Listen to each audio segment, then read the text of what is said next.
Listen.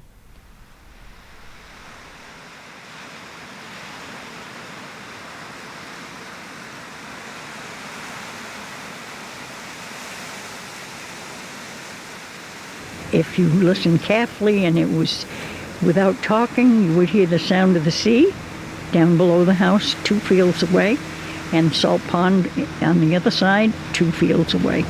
So this was just heaven here. To me, the whole world was right here. And this was home.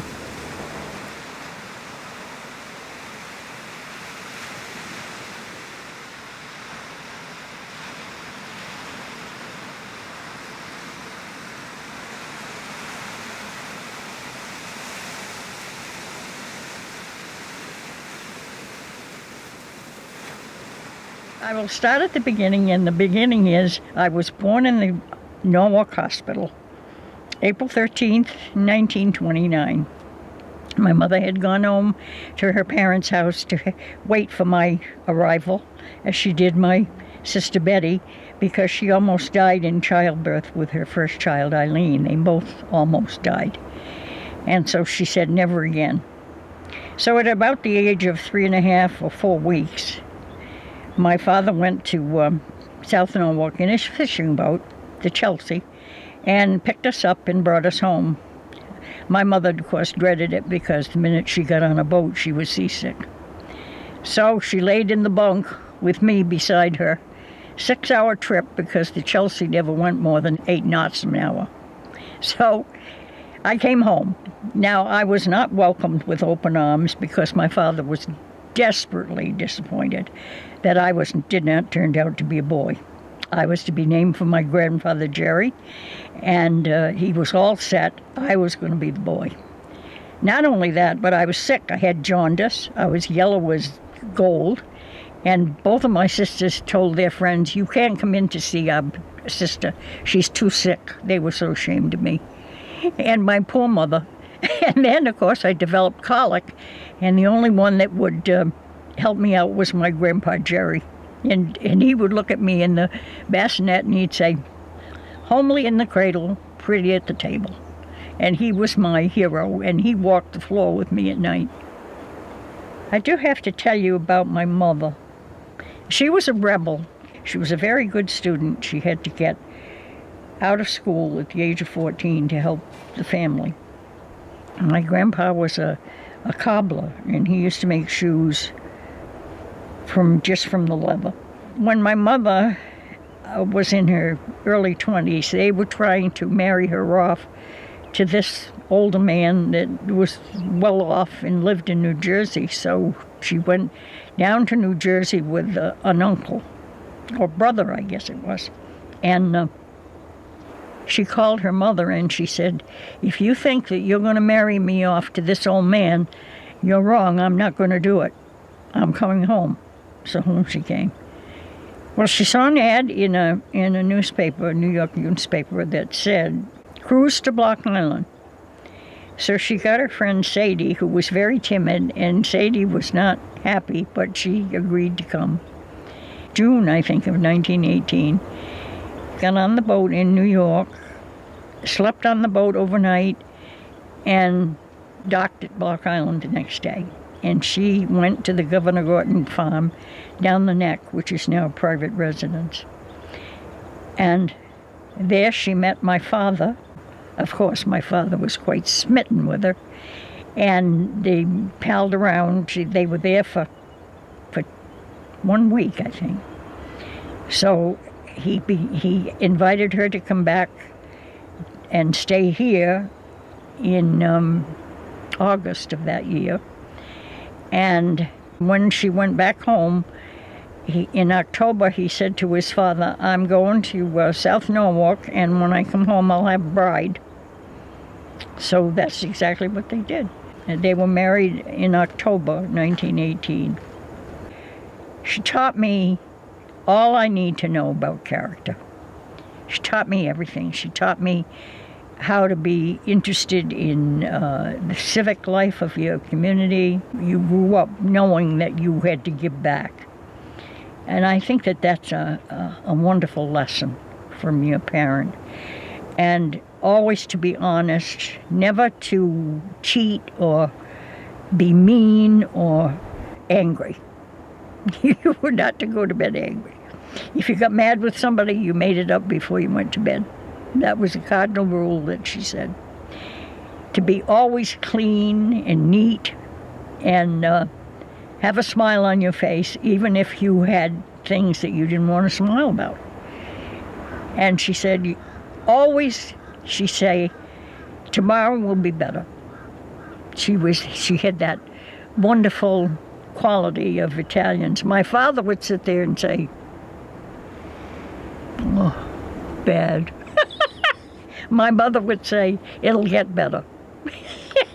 And oftentimes, if you went to bed with that idea, you woke up in the morning, and sure enough, it was better. She taught me how to keep house, how to cook, how to knit, crochet, make clothes, the mechanics of living. Also, my mother gave us an appreciation of art and classical music and things of that nature. And every Saturday afternoon, when we did have a radio, when we had a battery radio, we would come in and we would listen to the opera. It used to be broadcast by the Texaco Oil Company from the Metropolitan. I can hear that announcer now, and he would describe each scene that was going to come up.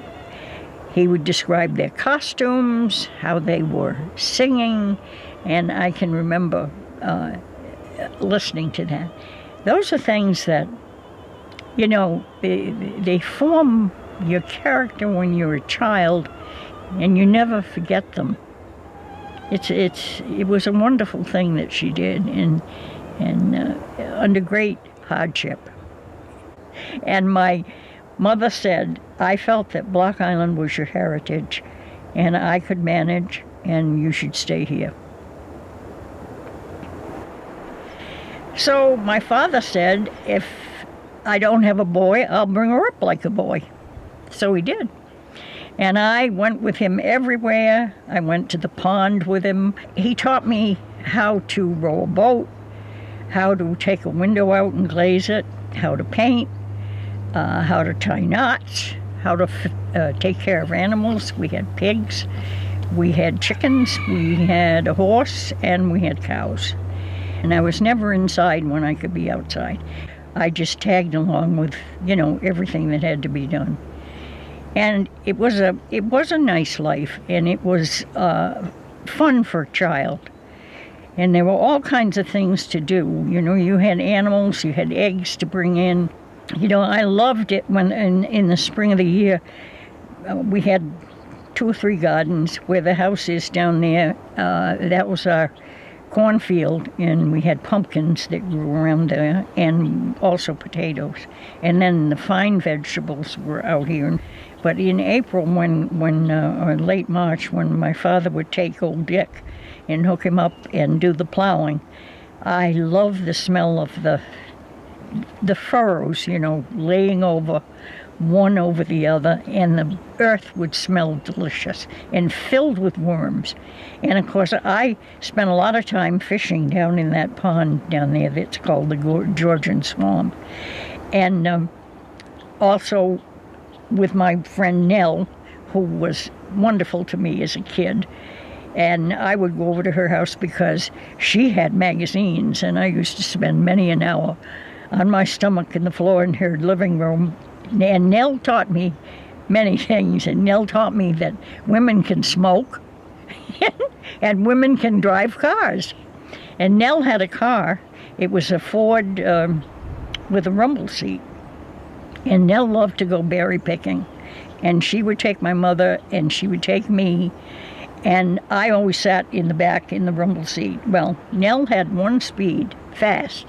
As fast as that car would go, she had the accelerator to the floor. I was in the back, bouncing around, trying to hang on to stay in the rumble seat. But we went for everything. We went for blackberries, for blueberries, huckleberries, strawberries, whatever there was, we were out there to do it. And my summertime was filled with a lot of that, a lot of berrying. And if I was bored, I would go over to Miss Fanny's house and say to her, I wasn't supposed to go, further than her house. And it was right over the barway, and I'd say, Miss Fanny, could you take me strawberrying? And she'd say to me, just a minute, darling, till I change my shoes. Now, the poor old lady, she had terrible bunions, and her old shoes, she had to cut out the leather so that her bunions wouldn't hurt. She always had a house dress on, thick cotton stockings, even in summer. And she would take a newspaper, and we would go over to the field that had nothing in it, no houses then, and pick and pick and pick. Now, we used those for strawberry shortcake, of course. I don't know if you've ever had wild strawberries, but they're delicious. They're like, you see them in the grass, and they're like little rubies glistening, And I would have enough to bring home. We'd have strawberry shortcake. We would, my mother would preserve them, so that in the wintertime, sometimes in the month of January, it was cold, and she'd say, let's have hot biscuits and strawberry preserve. So we'd go down and get the preserve and heat it up on the stove and have it with hot biscuits slathered with homemade butter. Oh, man. There was nothing better. And we never, ever had whipped cream. Isn't that funny? We had clotted cream. And my mother would skim it off the milk pans. This is called the milk house for very good reason, because there was a screen section. Now, we had no refrigeration. So everything that we had, fresh milk, was just immediately drunk. And what was left over, the skim milk, was fed to the pigs, and the cream was taken off to make butter. And I loved the pigs. Pigs are really very smart, and I always loved it when my father fed them, because he had 2 buckets, and my mother would save apple peelings and potato peelings and any bit of vegetable that was left over or trimming. And we would take those 2 buckets out to the barn, and there was a big chest in the middle part of the barn. It was filled with what my father called chops, which was very coarse cornmeal, very coarsely ground. And that would be stirred into the warm milk. And he always thought in the wintertime they should have something warm to drink or to eat. And I could tell you, when I smelled that, I could have eaten it myself. It smelled delicious, it smelled like Johnny cakes. But there was always something to do, and there was always a chore to be done. There was a lot of going after cows that had gotten out. Cows could smell an open gate a mile away. If somebody left a gate open, they could smell it, and they would be out. And there'd be sometimes miles you'd have to walk to find them, with a lantern at night. It was a good life, but very, very hard. And hard for my mother, coming from a city. We had no electricity, no running water, no bathroom, an outhouse, which my mother hated, and the rest of us did too. It's not very easy to go outside at night when it's blowing 60 miles an hour and the wind is northwest. But we survived, and it was not easy, but it was very satisfying in many ways. And we knew as kids that we were a very important part of the family. We all had chores. When I was 7, it was my job to take the oil lamps and fill them, trim the wicks, and polish the chimney. We were all readers. We read. We lived in the kitchen really in the wintertime, because in the Depression we couldn't afford coal, and so when the fire went out, it was cold. We went upstairs to bed. We had flannel sheets. We had bricks that were put in we had to take warm bricks out of the oven. So we would take these warm bricks and two to a bed, and so you had one at your back and one at your feet, and you were quite cozy when you got into the feather bed. But when you came down in the morning, start the fire from scratch, and I'll tell you, that was awful. It was terrible. I hated that. But that's part of living on Block Island. Not to mention the gales of wind and the ice and snow. We had a lot of snow in the wintertime. You don't have that now anymore. Even when my kids were small in the 50s, we still were having snowstorms. But we don't have them that. The climate has changed a lot. And I do have to tell you about the barn. I love the barn.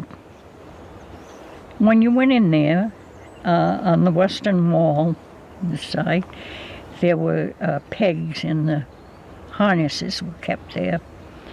And they had little metal things, to keep the leather together and to go around the horse's head and mouth. And I used to go in there and rattle those and pretend that I was talking on the telephone. I would get those things rattling, and then I'd go in and I'd have these long conversations with an imaginary friend.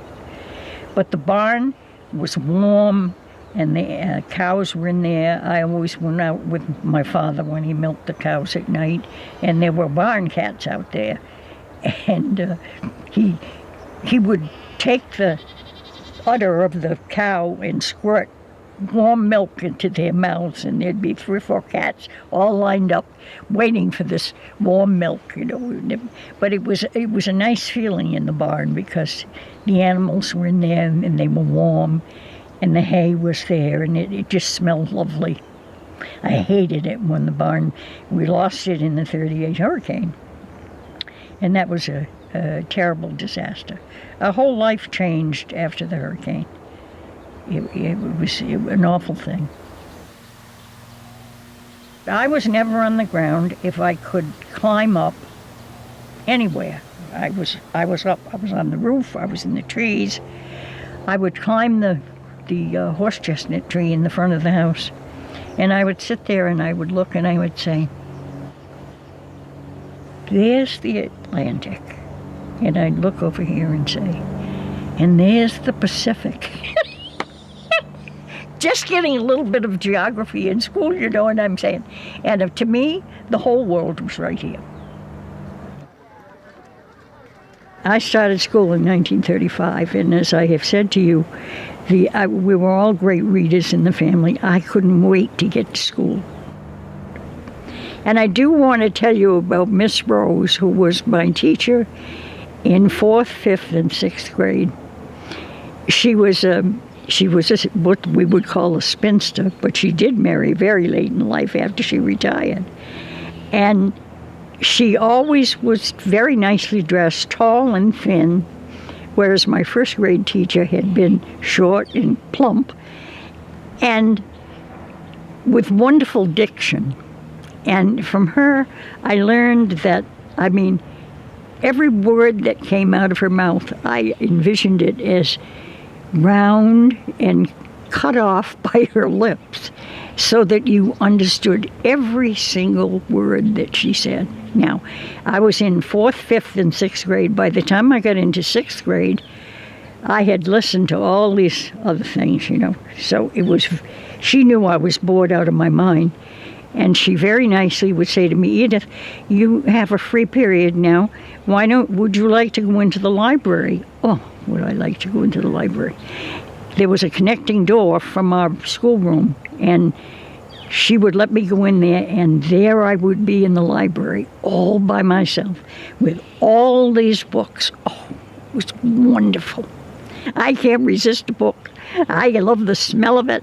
I want to feel it. I want to smell it.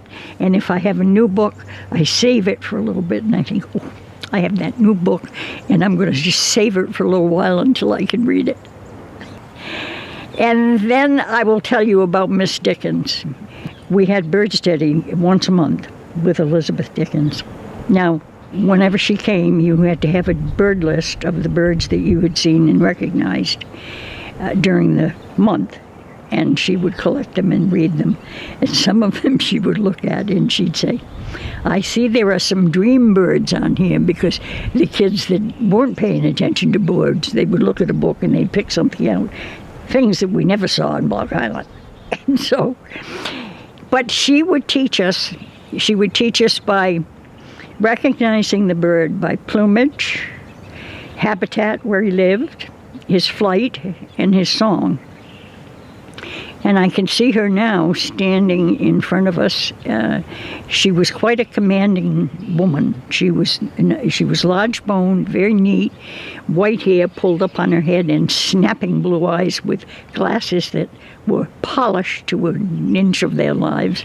And she always wore tennis shoes, high tennis shoes, white in the summer and black in the winter. And I think she had trouble with her feet, because she walked as if she was flat-footed. But what a gift she gave us.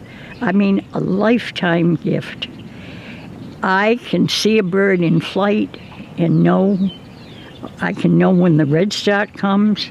I can hear when the robin is singing, when the Carolina wren is singing. And she would stand there with a stuffed meadowlark, and the meadowlark is sort of a mottled back, and he has a beautiful yellow chest and a black mark around it. And she would say, now, here's the meadowlark. You see his lovely breast, and he has a black necklace on. And when he sits in the meadow, he says, you can't see me. And she would whistle that little song. Then she would say about the goldfinch. The goldfinch is the only bird that sings in flight. And he sings 2 and 20, 2 and 20, and he has a dipping. And she would mimic the flight. This year, with COVID and not being able to go out, the birds have been an absolute godsend. I come out here and I look under the trees and I think to myself, oh, I am so fortunate. Here I am listening to these little birds sing and knowing who is where and what little warbler is over there. And the Carolina wren will come and sit on the sundial at night sometimes and sing. And he sings so loud you'd think that he was a huge bird, and he's a little tiny thing like this with a little dippy tail that comes up. And it's a great thing. It's a wonderful, wonderful gift. Nobody could ever repay her for all the pleasure she gave to each and every one of us.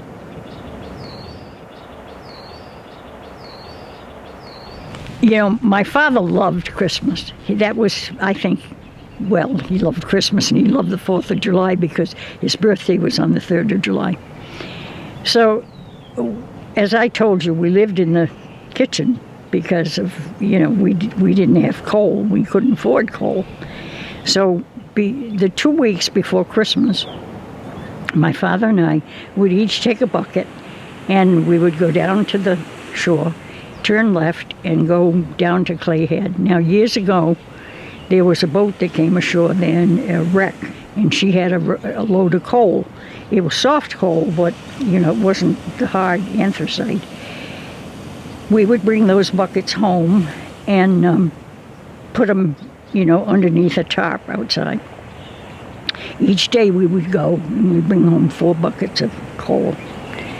So that when Christmas came and we had the tree in the living room, we had a coal fire in the living room stove. Oh, man, was that wonderful. I mean, to have that room warm, be able to go in there, smell the Christmas tree. Now, we didn't have electricity or anything, so it was just the glitter of the things. We used to have those icicles that we hung on the tree, and everything was lamplight, so it was very pretty, and it smelled delicious. But the nicest part was I could remember undressing for bed to go to bed and bring my pajamas out. And that was a stove where it had an encasing covered enamel, I guess, metal, and it covered in enamel or porcelain. And you could put your night clothes on there and they'd be nice and warm. and it would be great because you went into a nice cold bedroom, except for the hot bricks that we had in the bed.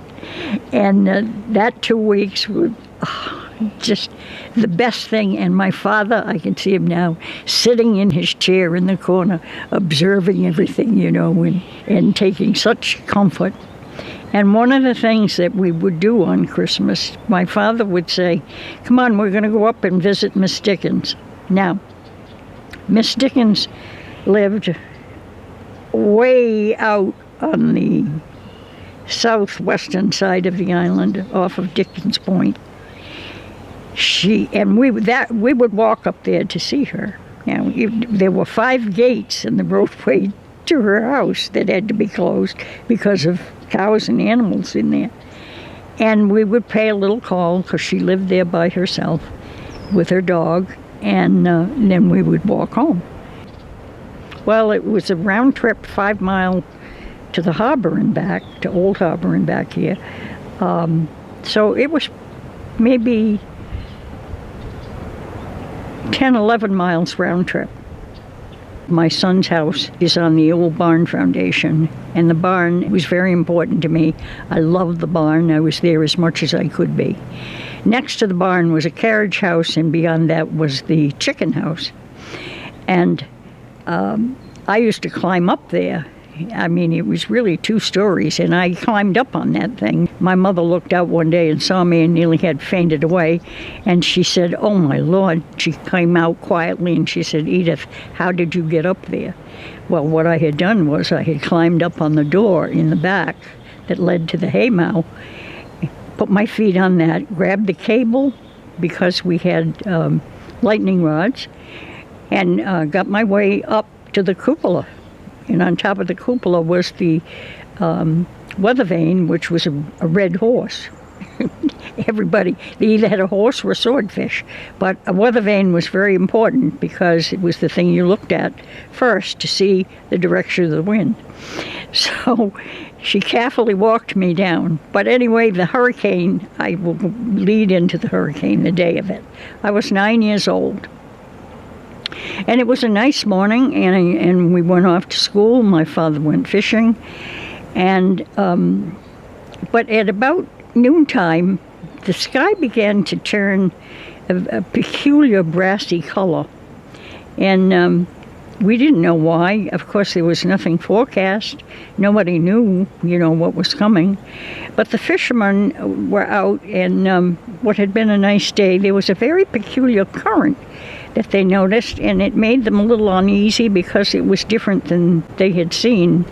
And so they headed back for home, which was a good thing. So I would say that maybe they probably got on their way to the harbor, around 11:30, and got into the harbor, and then, of course, the wind really began to come on.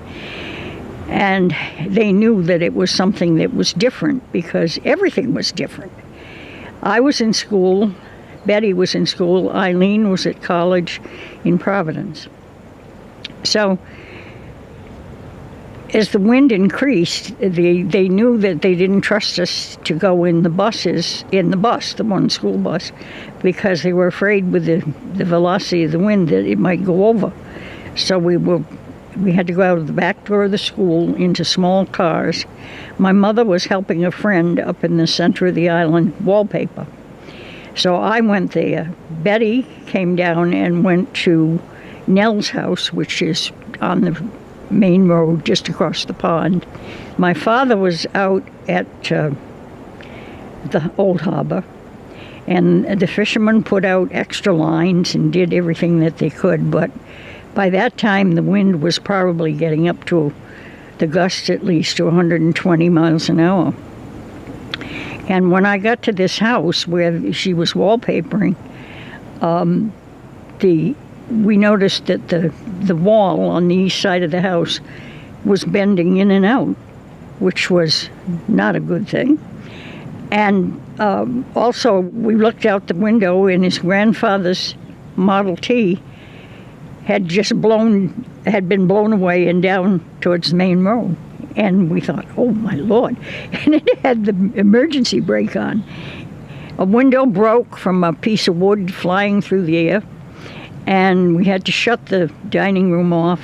And the man of the house came home, and he had to crawl from the Beach Avenue Center Road intersection on his hands and knees because he couldn't stand up. And he got home and got a piece of wood and wedged it against the east wall to prevent it from blowing in. Now, the instruments blew away, as I said, when it got to be 120, 121 miles an hour. So we really don't know what the velocity ever got up to.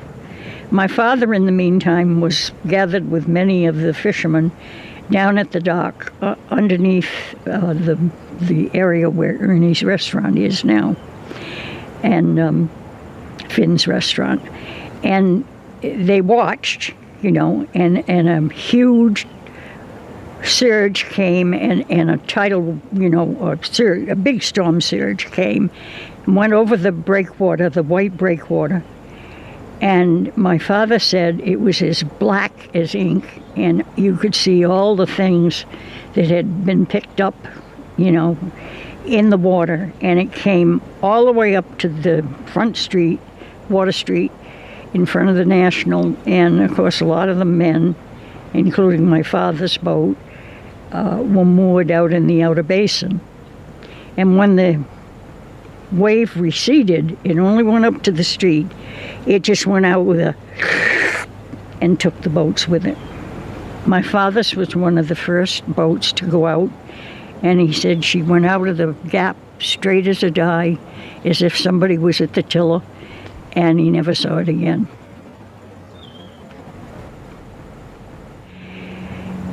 I spent the night with the neighbor. My mother left, and somebody from the road department took her because she didn't know what the house was. She couldn't get in touch with anybody. It wasn't like today where you have cell phones and you can get a hold of someone. There was just no communication. And there was no communication to the mainland either because we depended on a telephone cable, and it was destroyed. My sister, who was in Providence, of course, couldn't get in touch with anybody and was so worried. And the next morning, the Civil Air Patrol came with a plane and reported that Block Island was missing. They couldn't find it. Well, she was distraught because, of course, she thought her whole family had been swept away. Well, that was for one day, and then they corrected it. But when my mother came to Beach Pavilion, north of it, she had to get out of the car and wade through water up to her waist until she got almost up to the breakers. And then she walked home, where she found that the barn had been swept away, the carriage house, the chicken house, and not one chicken was lost. The chickens managed to get out of there and hide in the bushes, and not one was lost. But of course, my father was just sitting there in the chair. The house was intact. The toilet had blown away, which was a terrible tragedy. And we didn't have any electricity, of course, as I said. And just everything was a mess.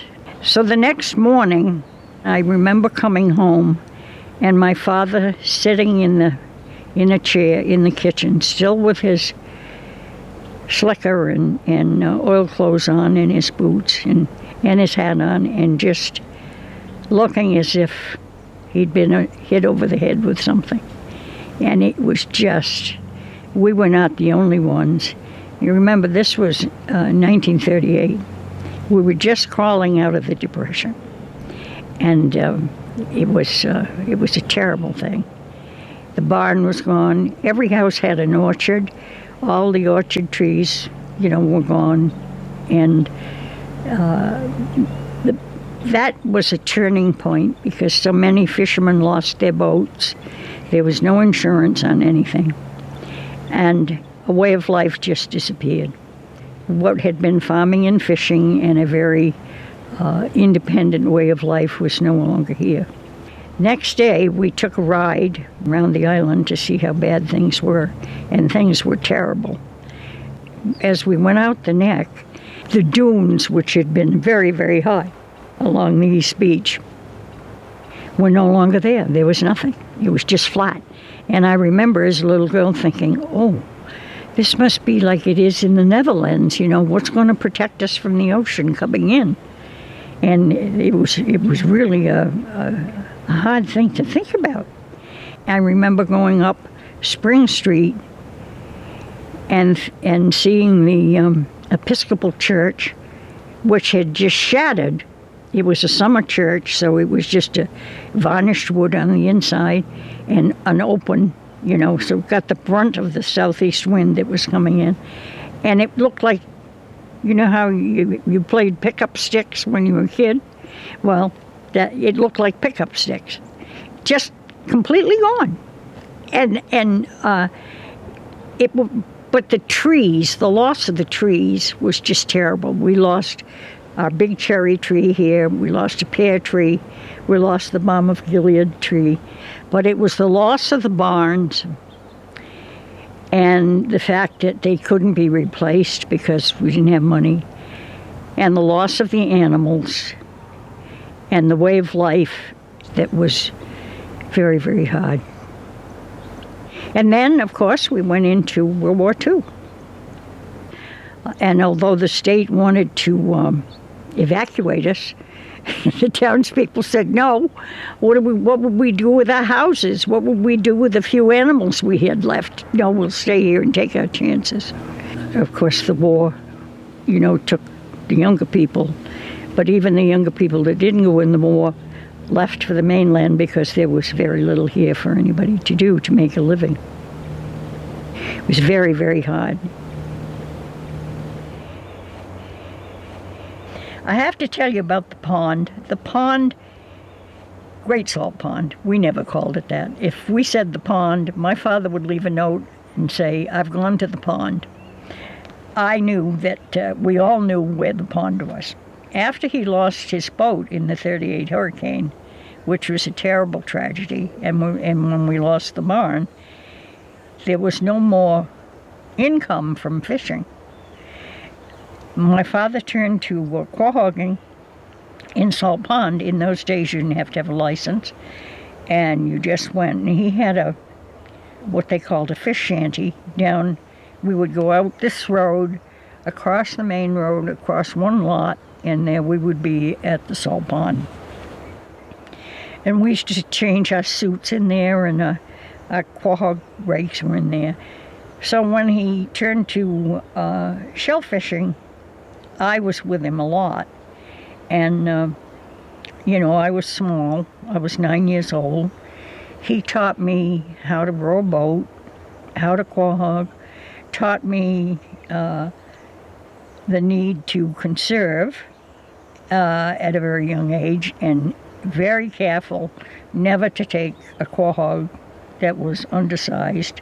He had a brass ring issued by the state of Rhode Island, and he would measure, and he would tell me, when you dig up the small ones before we leave, you take them out and you put them in the deep water so that they will grow and you'll have more. So he had a skiff that was a two-man skiff. So I would be in the bow, and I had my set of oars, and he was a wonderful oarsman. And on the pond, in a lot of days, the wind is southwest, and it's hard to row if you're not a good oarsman. And so he knew how to feather his oars. So when he took a stroke, they would go forward, and it would be like a blade through the air while he made the next turn. And he was very good at it. And he taught me a lot about that. The one thing I could never, ever learn was how to scull a boat just by using your wrist and one oar at the stern. I never got the hang of that. But the pond was really my playground when I was a kid. There was a lobster pot down there when he had his fishing boat. I learned how to swim down there, how to dive made my first money because when the yachts would come in the summertime, they'd just throw their bottles over and their soda bottles, and you could get 3 cents if you could collect the big water bottles. So it was quite a lot of competition. You had to get there early in the morning if you wanted to see what the tide had brought in. And I was allowed to go around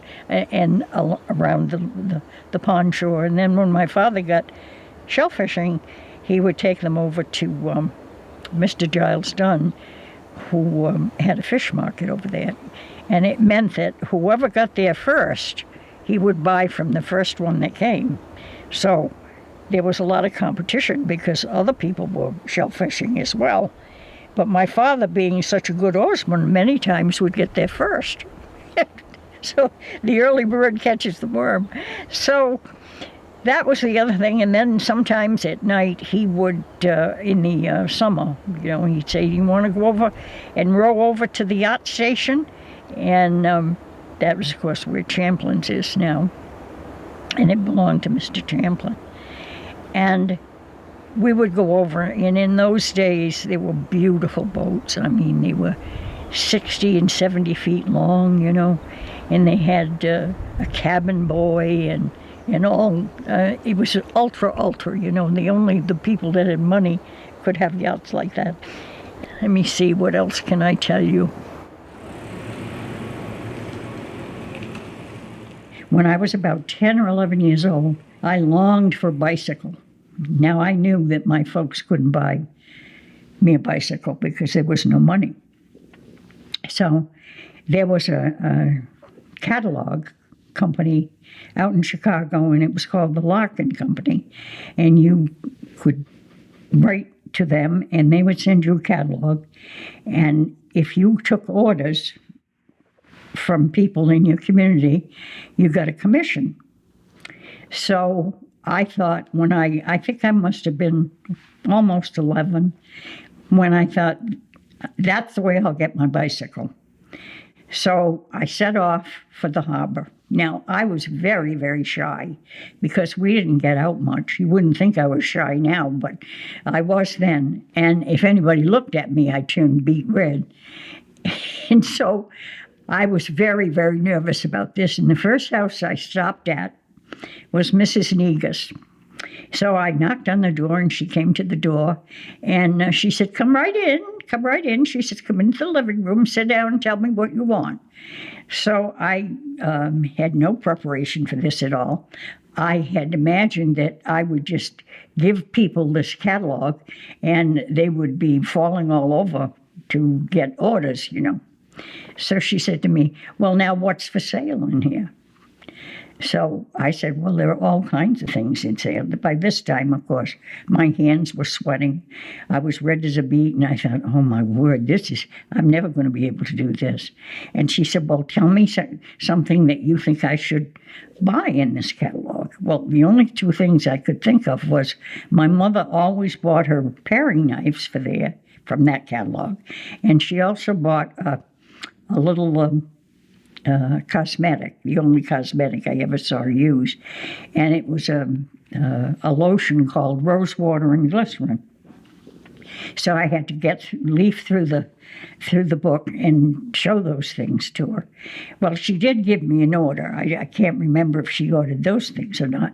But now she said, when you leave here, she said, you better look through that catalog, and you better be prepared to tell people things that you think that they should buy. Well, I got out of that house, and I thought to myself, this is going to be a little harder than I thought. Because, remember, I had to walk to the harbor, I had to walk back, so that was five miles. And then I had to walk all around to the various houses that I felt people might be able to give me an order. So it probably took me 2 months to get enough together so that I could get my bicycle. Well, finally I did. I sent off, I had sent in all my orders.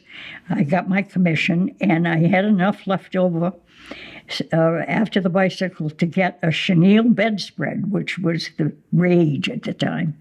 I got a white bedspread that was, it had red embroidery. But when I got that bicycle, oh man, I could go to the harbor in just minutes, where before I had to walk. And I had one speed, fast ahead. So I thought you might like to hear that little story.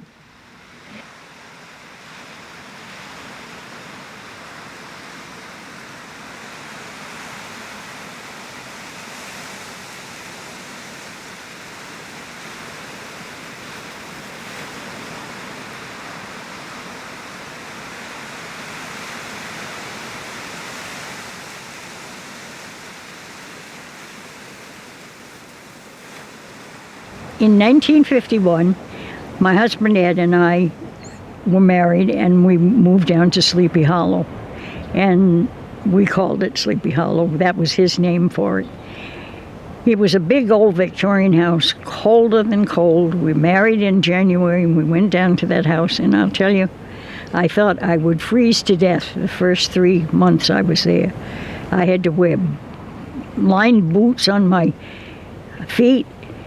I had a Persian cat, and we had a little stove in our bedroom, which was downstairs. We didn't go upstairs then. And the cat would sit on the floor, and he would open his mouth to say meow, and the vapor would come out of his mouth as if he was smoking. And we would leave this little wood stove fixed so that all I had to do was open the little thing on the front of it, toss in a match, and, it would come to life. So the fumes came out into the kitchen. I thought I'd die that first year. Anyway, we bought the house and 12 acres of land for $3,000. Now, these people that owned it were from Hastings-on-Hudson, New York, and they had it for maybe 3 or 4 years, and the house had been abandoned for a long time.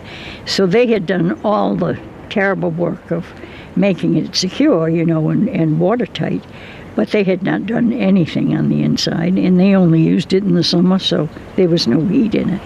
And it was very hard to heat. My sister Eileen was at the North Light then. She had come back from Provincetown, where they had been assigned. They lived at Sandy Point Light for 7 years, so we had wonderful times. So that's really how we got into the wallpapering and painting business, because we were wallpapering down at my house, and Eileen said one day, well, I think that we should put our shingle out and go out and work. We made $2.50 an hour.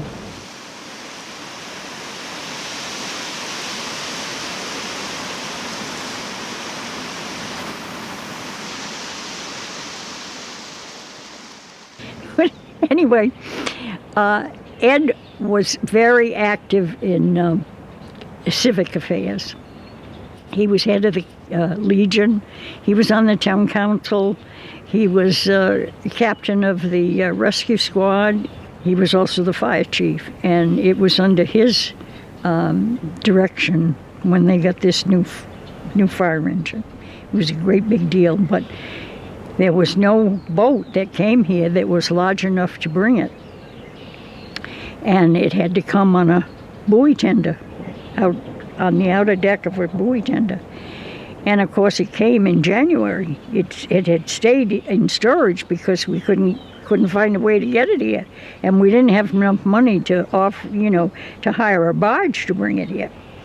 So it was a big deal, and it arrived on the, as I say, in terrible cold weather, and they had a terrible time, I think, to get it off of the buoy tender, because they had to rig up some kind of a gangplank, and of course we were all excited about it, freezing to death.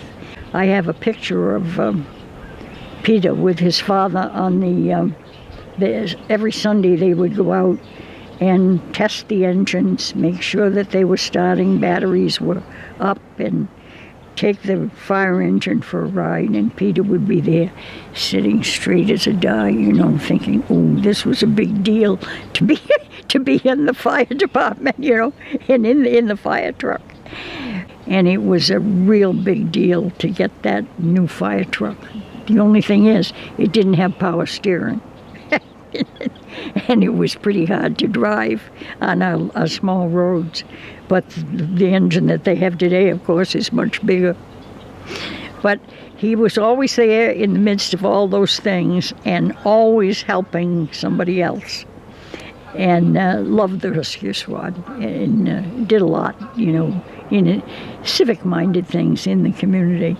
And so did Peter. When Peter grew up, he was the fire chief, and not of the rescue squad, but Peter could not take care of anybody who was sick.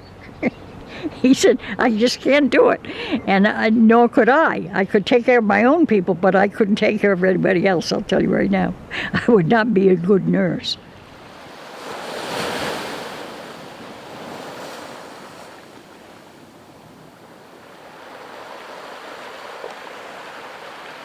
I would like to talk about my sister Eileen. Now, she and I fought like cats and dogs because, of course, I was a spoiled child. I was the baby. And she would say to my mother, I don't know why you let this child get away with this. I could not get away with this when I was growing up. And so we fought a lot. Eileen went off to college at the age of 16.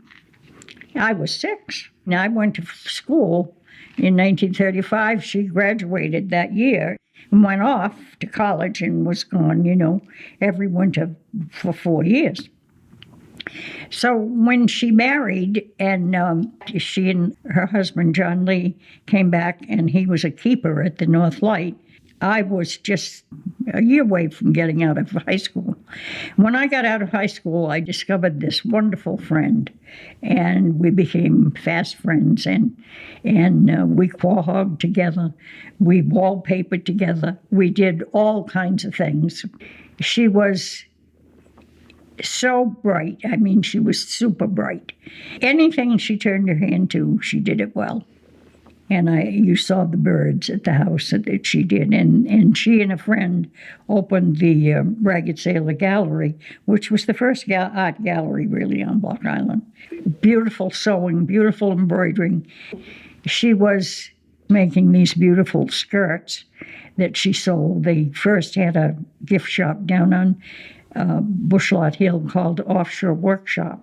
But Eileen was the one who pushed me to do everything.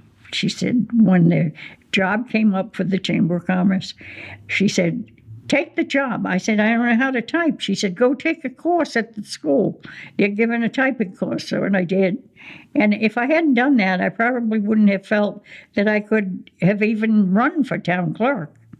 So when I was about 21, she said to me, now it's time for you to get back to Block Island. And she was the one, she was involved in every civic thing that there was. She came up with the idea of us getting a cookbook together for the church, which was a moneymaker, without us having to do bake sales all the time. And that little cookbook, I think, had 17 reprintings, sold very well. She did the designs for the cover. She did a map for the back of the book, and people bought it because we spent one whole winter going to the ladies of the island, who were still here then, and getting their recipes, which was not easy to do because the ladies didn't follow recipes.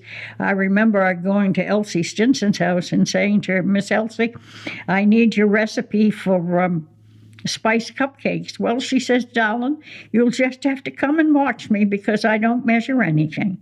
So I did. I sat at the end of her counter and watched her and just made guesses about what she was doing. And we put it together in the cookbook. It's one of my favorite ones. I make it with butter frosting, and sometimes I just have it with cream cheese.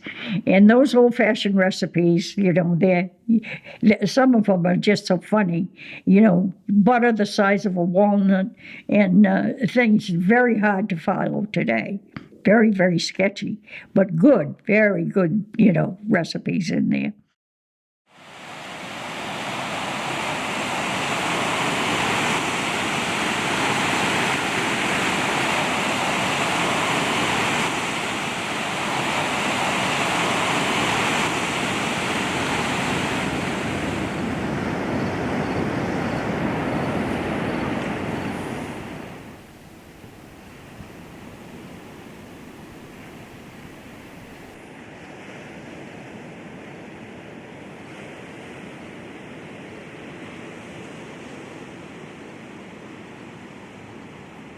My husband had died in 1965, and we left the island for a year or so. When I left and went off, it was a terrible feeling when I went out through the breakwater, because I thought, I may never be back. I may not be back, because we had a lot of debt, and there was no way to get a job to keep, and feed 2 kids and myself. So we went to the little town where my sister Betty lived in Dalton, and I interviewed for a job, and I can tell you I was scared to death to interview for a job, because I'd never interviewed for a job that people didn't know who I was from the time I was a kid. It was a great experience. But I did land a job as a secretary and a receptionist for a neurosurgeon. But anyway, it was the following spring, I said to the doctor, I can't stay here in the summer. I have to go home to Block Island. He said, what do you mean you have to go to Block Island? He said, you won't have a job when you come back. And I said, that's all right. I said, I can't spend the summer in Pittsfield, Massachusetts. I can't do it. And so home I came, and I got the house ready to rent and rented it. And I got a part-time job at the school as a secretary. And so I said to the kids, what do you think? Do you think we should stay here, or should we go back to Massachusetts? And Peter said, I don't think we're right for Massachusetts living. He says, I think that we should go back to Block Island. So we came back, and I lived on this little bit of Social Security that we had and a VA pension. And in 1966, I ran for town clerk, because mainly I ran for town clerk because this salary was $7,000 a year. And I thought, wow, I'd be rich. And so I ran, and I didn't win. The office was for 2 years. So 2 years later, I ran again, and I really ran a campaign. I really campaigned for it. And people helped me. Mrs. Ballard helped me where my mother worked, and I've always loved politics. It's in me. We had such fun. We had cartoons. Eileen would make cartoons, and it was really nice. So in 1968, I won. I only won by 27 votes.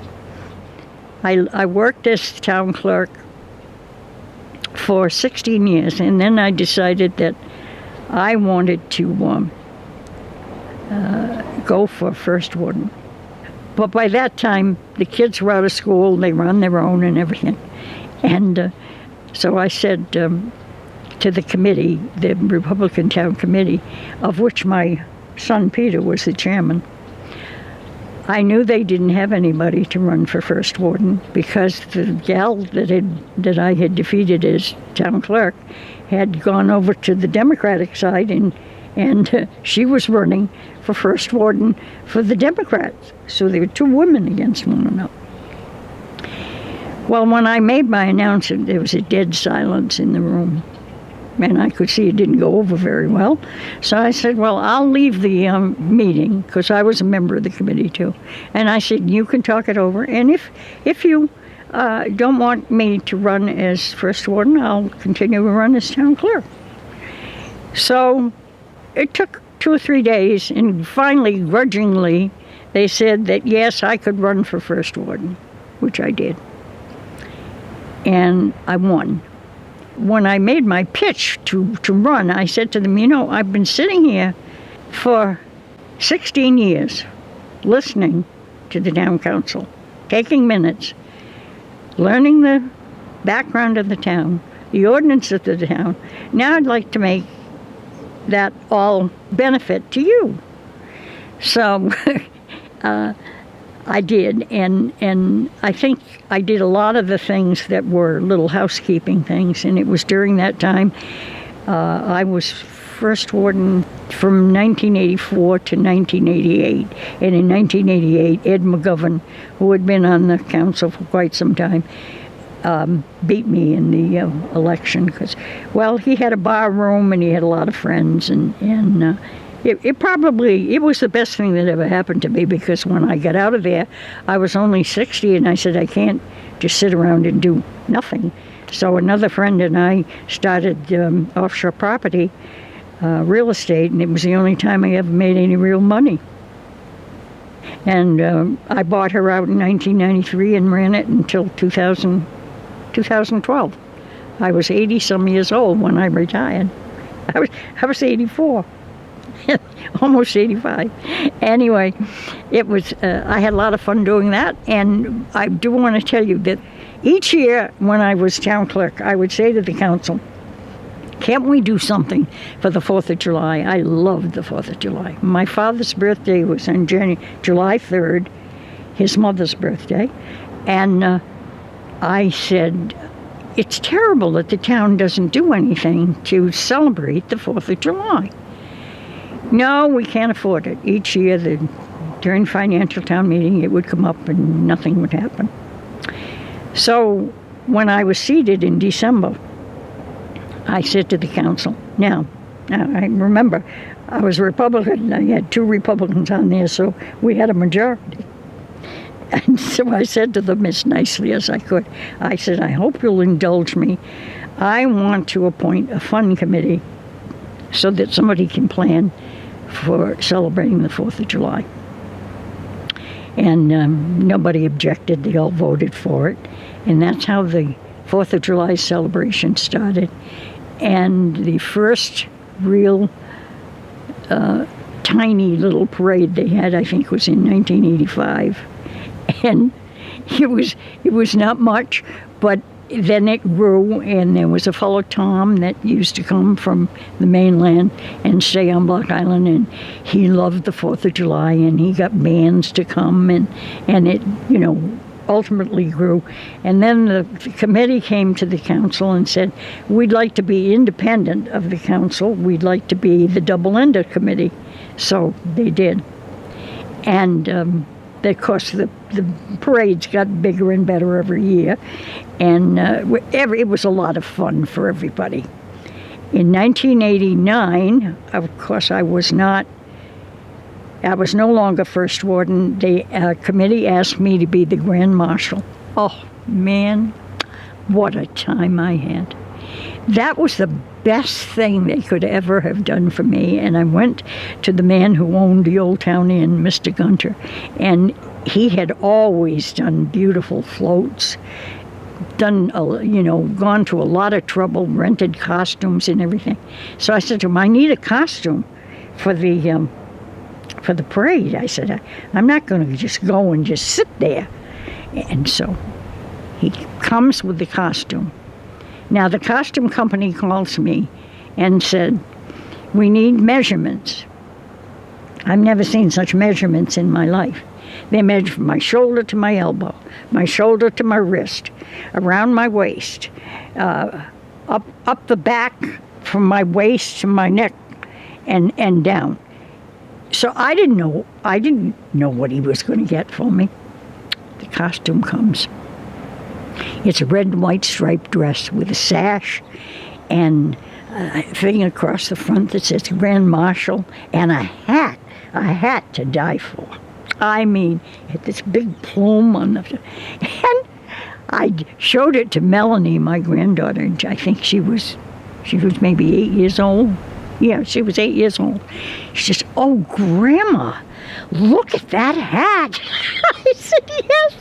So they had a 1960, I think it was a 1960 something, red convertible, Lincoln convertible with suicide doors that opened this way. And they had my name on the front of it. And I sat on the back seat, and of course it was lined with people, spectators watching this. And of course here comes the Grand Marshal sitting in the back. When I went around the National corner where the National and the Surf, National on one side, Surf on the other, it was packed with people, and they took one look, and they said, I can understand how people on the stage feel, you know, when an audience responds. I mean, it was just like somebody had lifted me up. I never had such fun in my life as I did that day. It was just the greatest thing. That's it for today.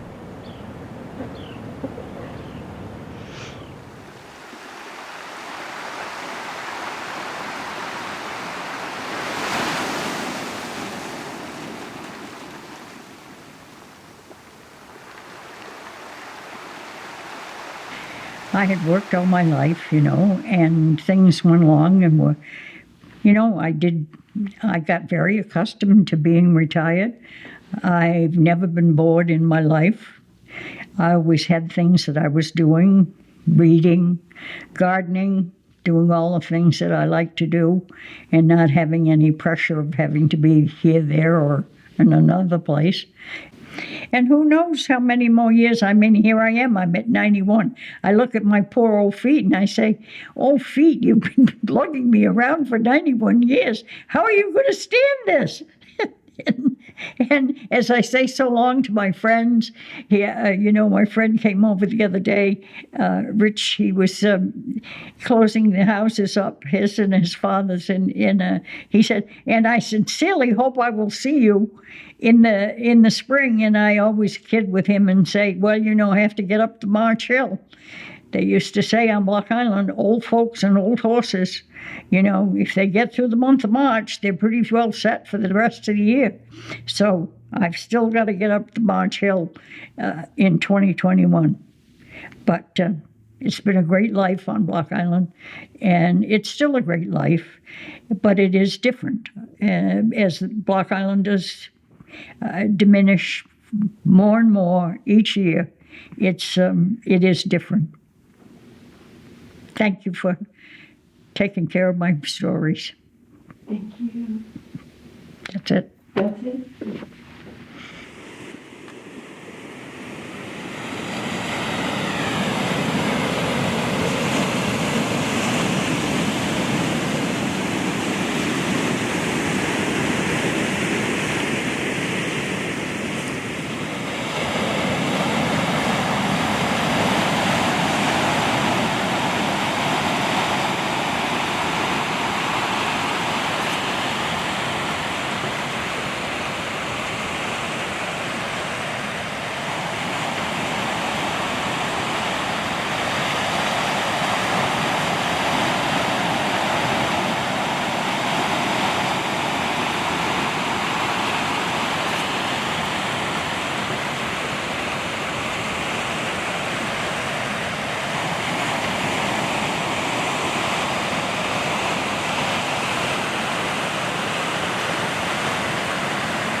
This is me, Edith. This is Eileen.